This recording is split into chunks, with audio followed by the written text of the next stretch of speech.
ẹnikẹ́ni tó bá fẹ́ ní ìgbàlà ó gbọ́dọ̀ wá sínú Kristi.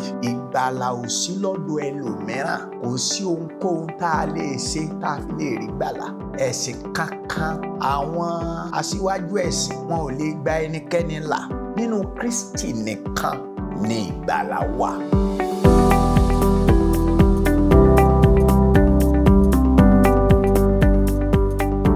Ọlọ́run bàbá Jésù Kristi, dúpẹ́ pé ìwọ ni Ọlọ́run, lẹ́yìn rẹ̀ kò sí ẹlòmíràn. Bá ọpẹ́ kí ó gba ẹ̀yìn wa. Olúwa bá wa sọ̀rọ̀ rẹ̀, jẹ́ káráyà àánú gbà. Ṣe tí wá láṣepé Jésù Kristi Olúwa wa. Àmín. Ẹ̀yin àyànfẹ́, a fẹ́ wo a sì wà lẹ́nu ọ̀rọ̀ àwọn ìmíní Jésù Kristi. Ní òní a fẹ́ wo ìmíní ilẹ̀kùn. Jésù wípé òun ni ilẹ̀kùn. Èmi ni ilẹ̀kùn. Ẹ jẹ́ ká wo ìwé ìhìnrere Jòhánù orí 10. Ìwé ìhìnrere Jòhánù ní orí 10 ẹsẹ̀ 9. Ìhìnrere Jòhánù orí 10 ẹsẹ̀ 9. Èmi ni ilẹ̀kùn. Bí ẹnìkan bá bá ọ̀dọ̀ mi wọlé, òun ni a ó gbàlà.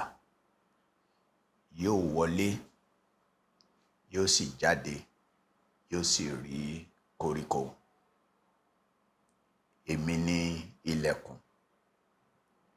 Bí ẹnikẹ́ni bá bá ọ̀dọ̀ mi wọlé, òun ni a ó gbàlà.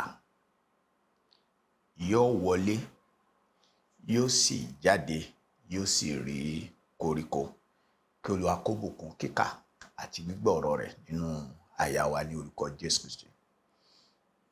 Jésù Kristi Olúwa wa, ó ń fi ara rẹ̀ hàn fún wa níbi tí a kà pé òun ni ilẹ̀kùn sí ìgbàlà. Jésù Kristi nìkan ni ilẹ̀kùn sí ìgbàlà àti fún ààbò àwa ọmọ ènìyàn. Ó ní ọ̀nà sí ààbò. A fẹ́ bọ́ lọ́wọ́ ẹ̀ṣẹ̀ ni. Ènìyàn fẹ́ bọ́ lọ́wọ́ ẹran ara ni. Ó fẹ́ bọ́ lọ́wọ́ ayé ni. Ó fẹ́ bọ́ lọ́wọ́ èṣù ni. Ó fẹ́ bọ́ lọ́wọ́ ègún, èpè, àrùn àti àìsàn àti àwọn onírúurú ìyọnu ẹlẹ́gbẹ́jẹgbẹ́ tí máa ń yọ ọmọ ènìyàn lẹ́nu. Jésù Kristi pé èmi ní ọ̀nà sí ààbò tí ó gbà yín lọ́wọ́ àwọn ìyọnu wọ̀nyí.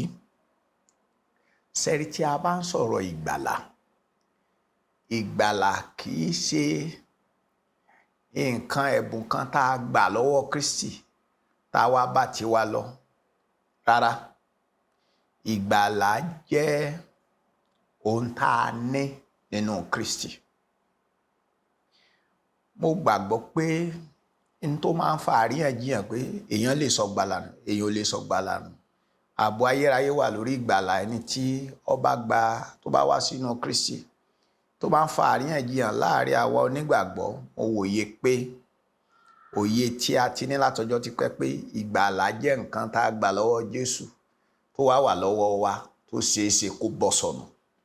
Bẹ́ẹ̀ kọ́, ẹ jẹ́ kí n tún ìhìnrere Jòhánù orí 10 ẹsẹ̀ 9 yẹn kà. Ọba ògo pé èmi ní ilẹ̀kùn.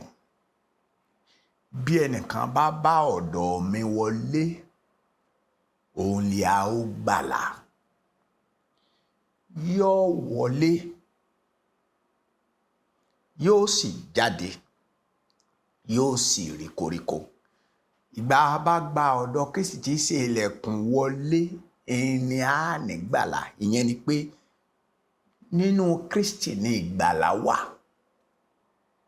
Ẹnikẹ́ni tó bá fẹ́ ní ìgbàlà, ó gbọ́dọ̀ wá sínú Kristi. Nítorí pé ìgbàlà ò sí lọ́dọ̀ ẹlòmíràn. Kò sí ẹnikẹ́ni tó lè gbà wá là. Kò sí ohunkóhun tá a lè ṣe tá a fi lè rí gbàlà. Ẹ̀sìn kankan kò lè gbà wá là.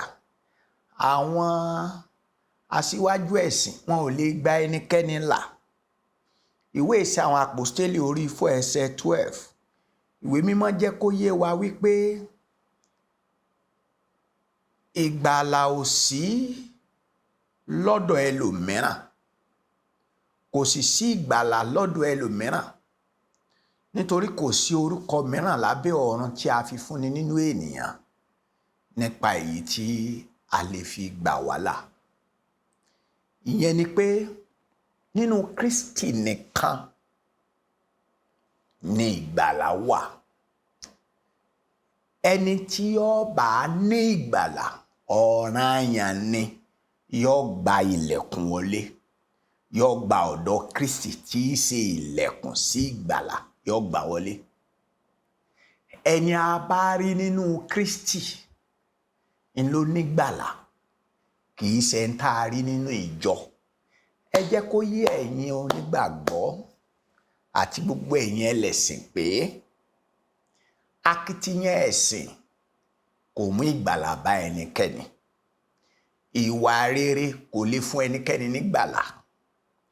Iṣẹ́ rere kò lè fún ẹnikẹ́ni nígbàlà. Kò sì sí oníṣẹ́ Ọlọ́run kan tó lè gbà wá là. Inú Kristi nìkan ni ìgbàlà wà. Paul Àpọ́stélì ń sọ nínú ìwé Fílípì orí 3 ní ẹsẹ̀ 9 pé kí a sì lè bá mi nínú rẹ̀, ní àìní òdodo tèmi ti ká lára mi tí ó ti inú òfin wá, ṣùgbọ́n èyí tí ó ti inú ìgbàgbọ́ wá nínú Kristi, òdodo ti Ọlọ́run nípasẹ̀ ìgbàgbọ́. Ẹ̀yin àyànfẹ́, nínú Kristi nìkan ó ní ìgbàlà wà. Èèyàn lè wà nínú ìjọ kó má sí nínú Kristi, ṣùgbọ́n kò ṣeé ṣe kéèyàn wà nínú Kristi kó má sí nínú ìjọ. Alàgbà Paul wá sọ pé nígbàkigbà tí Olúwa ó bá dé kó bá òun nínú rẹ̀, láì jẹ́ pé òun lódodo tara òun, torí pé gbogbo òdodo èèyàn gẹ́gẹ́ bí ìwé mímọ́ ti sọ, ó dàbí àkísà ẹlẹ́gbin. Pípa òfin mọ́ kò lè fúnni nígbàlà. Ìgbàlà máa ń wá sáyé nígbà tí a bá wà nínú Kristi nípa ìgbàgbọ́, pé òdodo tó wà nínú ìgbàgbọ́ wà nínú Kristi.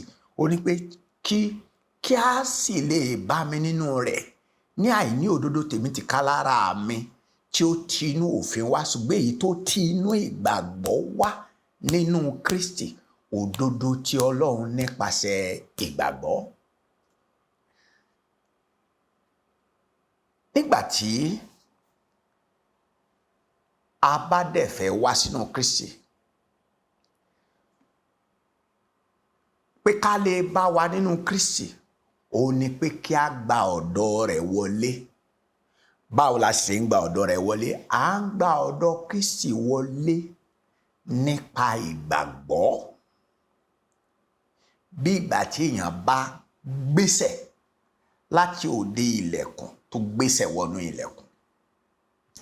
Ìyẹn ni pé Jésù Kristi jẹ́ kó yé gbogbo àwa ènìyàn pé èmi lọ́nà, ọ̀nà sígbàlà, ọ̀nà kan ṣoṣo ni. Wíwọnú mi ò ní ó bí ìrírí ìgbàlà.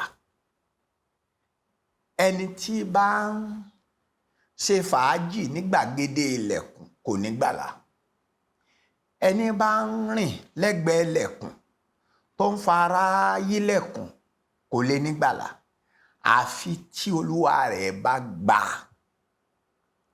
inú ilẹ̀kùn yìí wọlé.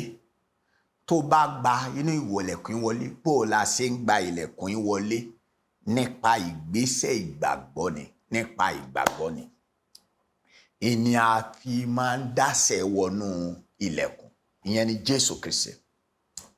Nínú ìwé Róòmù orí 8 ní ẹsẹ̀ 1. Róòmù orí 8 ẹsẹ̀ 1. Ǹjẹ́ ẹ̀bi kò sí nísinsìnyí fún àwọn tí ó wà nínú Kristi Jésù, àwọn tí kò rìn nípa tara bí kò ṣe nípa ti ẹ̀mí. Ẹ gbọ́rọ̀ Ọlọ́run. ǹjẹ́ ẹ̀bi kò sí nísinsìnyí fún àwọn tó wà nínú Kristi Jésù? Nípa báwo la ṣe ń wà nínú Kristi? Nípa ìgbàgbọ́. Bẹ́ẹ̀ ni, nípa gbígbàgbọ́, ìgbàgbọ́ tí ó yọrí sí ìrírí ìdáǹdè kúrò lọ́wọ́ èṣù àti àwọn ọmọ ogun rẹ̀, ìdáǹdè kúrò nínú ìjọba òkùnkùn àti ìsínísípò sínú ìjọba àyànfẹ́ ọmọ Ọlọ́run. Àwa tá a wá ti wà nínú Kristi, Olúwa ní pé kò sí ẹ̀bi fún àwọn tó wà nínú Kristi Jésù, àwọn tí kò rìn nípa tara bí kò ṣe nípa ti ẹ̀mí.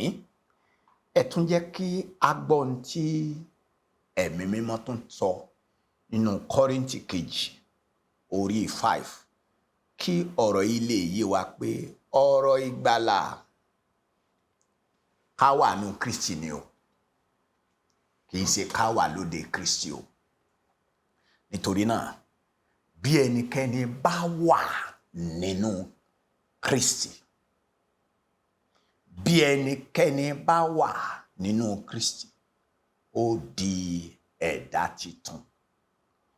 Ohun àtijọ́ ti kọjá lọ, kíyèsí wọ́n sì di titun.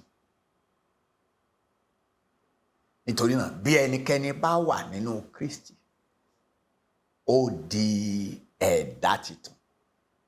Ohun àtijọ́ ti kọjá lọ, kíyèsí wọ́n sì di titun. Ẹ̀yin àyànfẹ́, ṣé òde Kristi ló wà ní àbínú Kristi? Tó bá jẹ́ pé òde Kristi ló wà,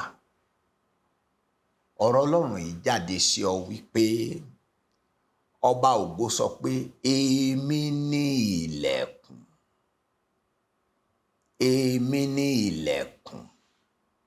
Bí ẹnikẹ́ni bá bá ọ̀dọ̀ mi wọlé, òun la ó gbàlà. Nígbà tí a wọnú Kristi ní ìgbàlà dé, Olúwa rẹ̀ ó wá máa wọlé, yóò máa jáde bí ọmọ onílé, bí ọmọ bàbá, yóò máa rìn, yóò máa yan, yóò sì máa rí koríko títí ẹ̀mí láti jẹ, tí ó fi lè sangun, tí ó fi lè sanra. Ó wá tẹrí ọkàn rẹ bá, kó sọ fún Jésù pé, Jésù, mo gbàgbọ́. Bẹ́ẹ̀ ni, ọ̀dọ̀ rẹ náà wọ́n gbà wọlé. Mo gbàgbọ́ pé wọ́n ní ọmọ Ọlọ́run. Mo gbàgbọ́ pé wọ́n ní ilẹ̀kùn sí ìgbàlà, pé inú rẹ nìkan ni ìgbàlà wà. Ayérayé, wá gbà mí là. Olúwa, gbà mí, kó o sọ mí di tìrẹ pátápátá. Jẹ́ kí ìgbàlà ó di àjẹmọ́nú fún mi. Jẹ́ kí n lè máa wọlé, kí n máa jáde. Ògo ni fún orúkọ rẹ Ọlọ́run. Ọba àwọn ọba, gbogbo àwọn tí wọ́n tẹríba, tí wọ́n sì gbàdúrà pé àwọn fẹ́ wọnú rẹ, Olúwa tẹ́wọ́ gbà wọ́n. Jẹ́ kí wọ́n ní ìrírí ìdáǹdè kúrò nínú ìjọba òkùnkùn. Jẹ́ wọ́n ní ìrírí ìṣínípò padà sínú ìjọba àyànfẹ́ ọmọ bíbí ìwọ Ọlọ́run. Ògo ni fún orúkọ rẹ Ọlọ́run wa. Jésù Kristi Olúwa wa. Àmín.